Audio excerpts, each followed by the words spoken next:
Three golden rules में हमारे पास 3 account होता है, एक पर्सनल अकाउंट, एक रियल अकाउंट और एक नॉमिनल अकाउंट। पर्सनल अकाउंट यानी कि किसी भी पर्सन या किसी भी व्यक्ति के नाम से जब हम अकाउंट को ओपन करते हैं, और ये तब होता है जब हम लोग क्रेडिट में अपने ट्रांजैक्शन को करते हैं।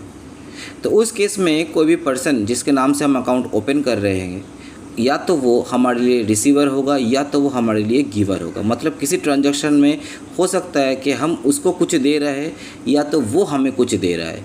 तो अगर वो हमारे लिए रिसीवर होता है तो उसे हम डेबिट में लिखेंगे, अगर वो हमारे लिए गिवर होता है तो उसे हम क्रेडिट में लिखेंगे।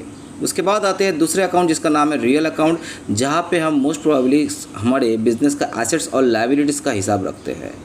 तो एसेट्स अगर हम उसको खरीद के लाते हैं अपने बिज़नेस में, या एसेट्स हमारे बिज़नेस में प्लस होता है, तो हम उसको रियल अकाउंट में डेबिट करते हैं।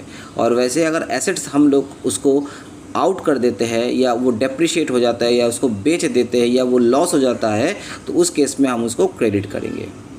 और लास्ट अकाउंट होता है नॉमिनल अकाउंट। नॉमिनल अकाउंट मतलब बिज़नेस का जनरल अकाउंट। बिज़नेस का 2 ही एक्टिविटीज़ होता है, एक तो वो खर्चा करेगा यानी कि एक्सपेंसेस करेगा, और वो इनकम करेगा।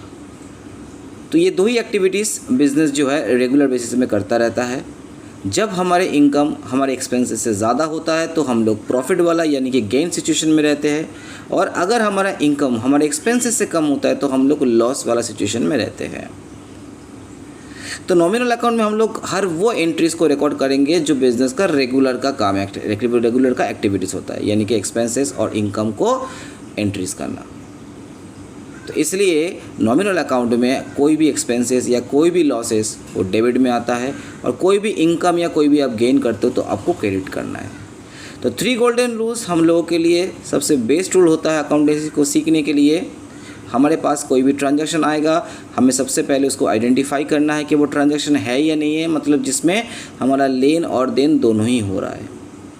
उसके बाद हम क्लासीफाई करेंगे कि वो पर्सनल अकाउंट में फॉल कर रहे हैं, कि रियल अकाउंट में फॉल कर रहे हैं, कि नॉमिनल अकाउंट में फॉल कर रहे हैं। देन उसके बाद हम डेबिट और क्रेडिट को सिलेक्ट करेंगे। और ये रूल्स इस तरीके से डिज़ाइन किया गया है कि अगर कोई एंट्री आपके लिए डेबिट होता है तो उसकी ऑपोजिट एंट्री हमेशा क्रेडिट होगा। तो ये होता है हमारे 3 गोल्डन रूल्स।